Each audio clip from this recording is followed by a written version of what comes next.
Bonjour. Je me squatte la répondu. Je suis avec de Monterrey, je suis directeur. Oui, on s'est déjà dit bonjour plusieurs fois. Ça va? Ouais, super. Je C'est les profite dernières de photos ta de porte. campagne, c'est ça? Non, il veut carrément. Super. Super, le petit. Ouais. C'est toujours la question piège. Le déclencheur, c'est à la naissance de mes deux filles. J'étais productrice de films, j'avais beaucoup d'activités dans le domaine culturel, mais il me manquait une activité plus politique qui sortirait du domaine de la culture. Et puis, j'ai pris ma carte au Parti Socialiste en 2010. Alors, au Parti Socialiste, heureusement, on a une belle tradition plutôt de rassemblement. Disons qu'au sein du parti, ça se passe très bien. On est un grand parti, on est le plus grand parti de la ville de Genève. Je dirais que la plus grande menace aujourd'hui au niveau mondial et qui malheureusement est identique en Suisse, c'est le délitement de la presse.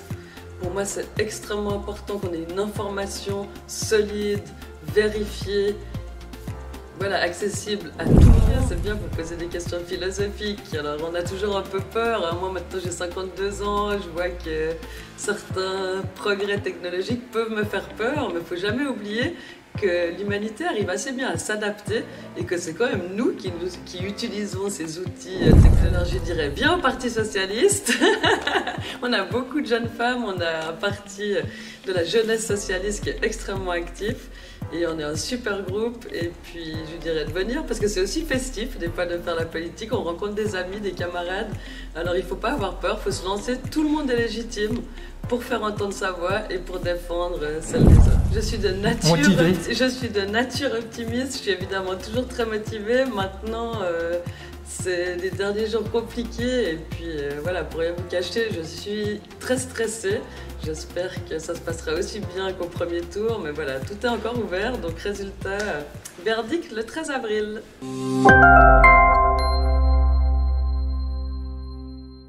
Bonjour et merci d'avoir accepté notre proposition. Et ma première question, c'est quel a été l'élément déclencheur de votre engagement en politique?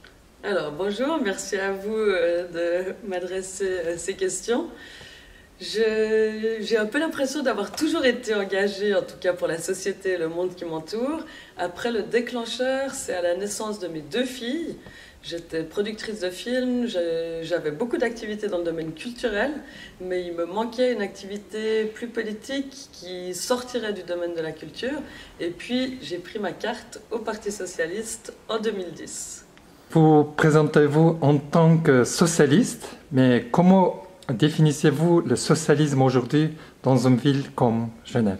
Oui, alors c'est une question intéressante. Souvent, quand on donne nos tracts dans la rue, les Français nous demandent toujours est-ce que le Parti Socialiste Suisse est vraiment à gauche? Parce qu'eux, ils ont l'expérience plutôt française, où on pourrait dire, pour résumer, que disons, le Parti Socialiste a un peu viré à droite ces dernières années.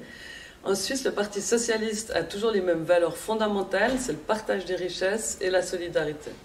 Donc on est un parti de gauche, même très à gauche, et moi c'est ce que j'assume et c'est ce que j'incarne et c'est ce que je défends.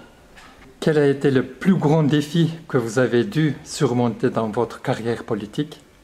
Dans ma carrière politique, le plus grand défi, il arrive en ce moment. C'est l'honneur que m'a fait le parti de me désigner comme candidate pour le conseil administratif. On est maintenant en pleine campagne du deuxième tour. Et le plus grand défi pour moi, c'est de me mettre en avant pour un poste comme celui-là, alors que j'ai plutôt l'habitude de défendre des idées et d'être un peu en retrait ou dans l'ombre pour défendre nos valeurs. Si vous êtes élu, quelle serait votre priorité absolue pour Genève? Oui, alors je dis souvent que l'urgence, en fait, la plus grande, à Genève comme ailleurs, malheureusement, c'est quand même l'urgence sociale. Il y a évidemment toutes les questions climatiques aussi, mais on remarque à Genève et en Suisse que la précarité ne fait qu'augmenter alors que les ressources, enfin les revenus augmentent. Donc voilà, ça c'est la première urgence. Après, ce qui me tient à cœur personnellement, c'est de me battre pour les milieux culturels, pour les acteurs et les actrices culturelles, pour qu'ils arrivent à vivre, non pas dignement, mais vivre correctement de leur art et de développer en fait tout ce qui est lieu et moyen pour la culture à Genève. La gauche genevoise est parfois divisée. Comment pensez-vous pouvoir rassembler et créer un consensus au sein de votre famille politique? Alors au Parti Socialiste, heureusement, on a une belle tradition plutôt de rassemblement. Disons qu'au sein du parti, ça se passe très bien. On est un grand parti, on est le plus grand parti de la ville de Genève. Et franchement, voilà, ça se passe très bien depuis très longtemps. Les divisions sont plutôt dans les partis d'extrême gauche. Mais ça existe depuis que l'extrême gauche existe. Donc depuis la nuit des temps, où il y a plusieurs fractions, malheureusement, qui parfois n'arrivent pas bien à s'entendre entre elles. Maintenant, moi, je ne me mêle pas du tout de ça. C'est pas aux grands frères, en guillemets, socialistes d'aller régler les problèmes des partis de la gauche radicale. Mais en tout cas, j'appelle de mes voeux qu'ils arrivent à se réunir. Ils l'ont fait pour le conseil municipal. Ils seront présents au conseil municipal. Et ça, c'est une très bonne nouvelle. Et vous considérez-vous comme une bonne oratrice? Comment vous entraînez-vous? Utilisez-vous souvent des citations? Quels sont vos deux aphorismes préférés? Oui, alors très bonne question. J'ai la chance d'avoir pu développer l'art, disons, de la parole dès mes études de philosophie à l'époque quand j'étais très jeune. Et puis le cinéma et le fait de devoir défendre des films, présenter des films dans toutes les langues à beaucoup de collaborateurs étrangers m'a habitué à m'exprimer en public. C'est pas facile, on s'améliore avec l'expérience. Et puis non, je n'aime pas citer des gens. J'ai toujours un peu du mal quand les gens prennent des citations. Je trouve toujours qu'elles sont bateaux. En plus, la citation que moi je préfère, en politique, elle pourrait être assez mal perçue parce que c'est « Il n'y a que l'éphémérité qui dure ». C'est une citation de Samuel Beckett que j'aime énormément, mais qui franchement ne résonne pas beaucoup en politique. Voilà. Les inégalités sociales se creusent partout dans le monde. Pensez-vous que Genève peut être un modèle en matière de réduction des écarts de richesse?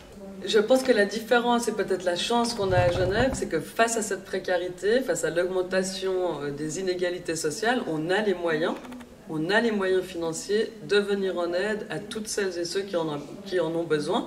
Donc non seulement on en a les moyens, mais pour moi on en a le devoir, la responsabilité, et c'est vraiment quelque chose pour lequel je me battrai jusqu'au bout. Et comment voyez-vous l'évolution du rôle de l'État dans les décennies à venir?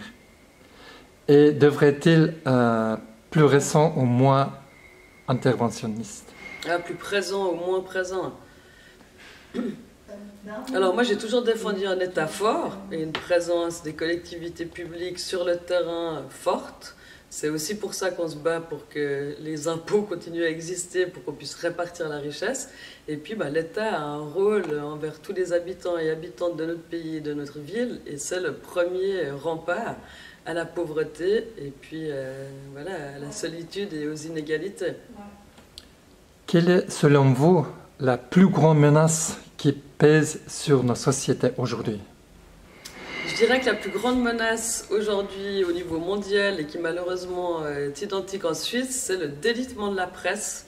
Pour moi, c'est extrêmement important qu'on ait une information solide, vérifiée, voilà, accessible à tout le monde, parce que dès le moment où il n'y a plus d'informations et qu'on entre dans l'ère des fake news ou du grand n'importe quoi, on sent que voilà, les sociétés se délitent et puis que les extrêmes arrivent à se développer dans ces sociétés qui sont mal informées. Donc pour moi, c'est vraiment une de mes plus grandes craintes, c'est ça. Et malheureusement, on voit que c'est exactement ce qui est en train de se passer dans notre pays.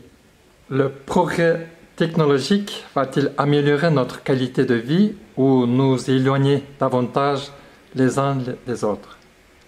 C'est bien, vous posez des questions philosophiques. Alors, on a toujours un peu peur. Moi, maintenant, j'ai 52 ans. Je vois que certains progrès technologiques peuvent me faire peur. Mais il ne faut jamais oublier que l'humanité arrive assez bien à s'adapter et que c'est quand même nous qui utilisons ces outils technologiques. Donc, on peut les utiliser à bon escient ou à mauvais escient. Donc, je dirais qu'il ne faut pas en avoir peur. Évidemment que l'arrivée de l'intelligence artificielle aujourd'hui, c'est un grand défi. Maintenant, je n'ai pas peur qu'elle nous dépasse, mais disons qu'il faudrait qu'on apprenne à la comprendre pour pouvoir mieux la contrôler. Quel conseil donneriez-vous à une jeune femme qui veut se lancer en politique aujourd'hui? Alors, je dirais, viens au Parti Socialiste. On a beaucoup de jeunes femmes, on a un parti de la jeunesse socialiste qui est extrêmement actif. Et on est un super groupe, et puis je lui dirais de venir, parce que c'est aussi festif, des fois, de faire la politique. On rencontre des amis, des camarades. Alors il ne faut pas avoir peur, il faut se lancer. Tout le monde est légitime pour faire entendre sa voix et pour défendre celle des autres. Et votre engagement dans le milieu du cinéma est impressionnant. Selon vous, quelle est la place du cinéma en tant qu'outil politique et social? Oui, alors comme je le disais au départ, en fait, j'ai utilisé le cinéma pendant longtemps comme une arme un peu politique, parce que tous les films que j'ai produits étaient toujours des films très engagés, qui avaient un regard et un discours sur le monde. La culture, pour moi, c'est la base, en fait, de la démocratie, du vivre ensemble, du dialogue. Donc c'est complètement lié. Culture et politique se ressemblent beaucoup et pour moi, sont complètement entremêlés. Vous avez produit I Am Not Your Negro, un film puissant sur la lutte raciale. En quoi cette expérience a-t-elle façonné votre vision politique et votre engagement? J'ai eu la chance de coproduire I Am Not Your Negro. C'était pas du tout nous les producteurs majoritaires, hein. C'était vraiment une collaboration avec le frère du réalisateur Raoul Peck. Je pense que de collaborer sur ce film m'a vraiment ouvert les yeux sur tout l'historique, on va dire, du racisme contre les Afro-Américains et voilà, leur situation actuelle, l'évolution qui tarde à venir. Et je pense que ça m'a vraiment ouvert les yeux là-dessus. Et aussi sur le racisme anti-noir en Suisse, dont on parle peu, alors que c'est la première forme de racisme en Suisse. Et bientôt, c'est notre élection. Donc, actuellement, vous vous sentez plutôt optimiste ou Je suis de nature optimiste, je suis évidemment toujours très motivée. Maintenant, c'est des derniers jours compliqués et puis voilà, pour rien vous cacher, je suis très stressée.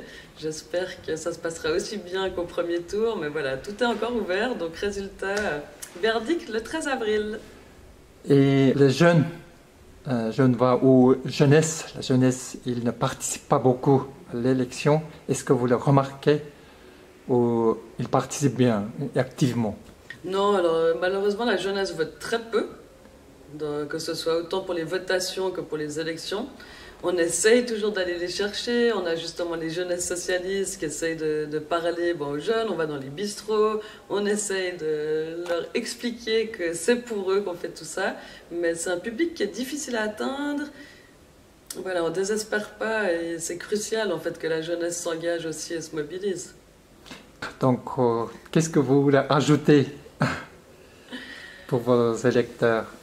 Non, déjà, j'aimerais dire merci aux 15 000 personnes qui ont voté pour moi au premier tour. Franchement, c'était inespéré. J'aimerais dire que le Parti socialiste est là pour vous, qu'on est à l'écoute. Je l'ai été ces 15 dernières années, j'espère l'être pour les 15 suivantes. Et puis qu'on est là pour vous défendre et qu'on reste ouvert, accessible. Et je l'espère qu'on arrive à répondre à vos besoins.